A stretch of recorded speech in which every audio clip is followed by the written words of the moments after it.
Azizlar, juda ham foydasi tegadigan bitta narsani aytib o'taman.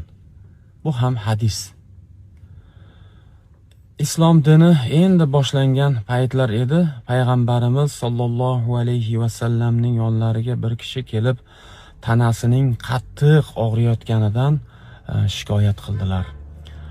Shunda payg'ambarimiz sollallohu alayhi va sallam sen o'sha og'riyotgan joyingga o'ng qo'lingni qo'yib 3 marta bismillah, bismillah, bismillah va 7 marta a'udhu billahi va qudratihi min sharri ma ajidu va uhadhir deb aytgan dedilar.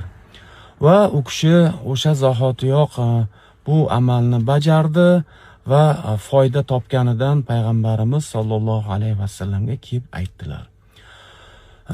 Buni biz oilamiz bilan, yaqinlarimiz bilan juda qo'limizdan kelgancha yozib berdik, o'rgatdik. Juda ko'p odam foydalanyapti.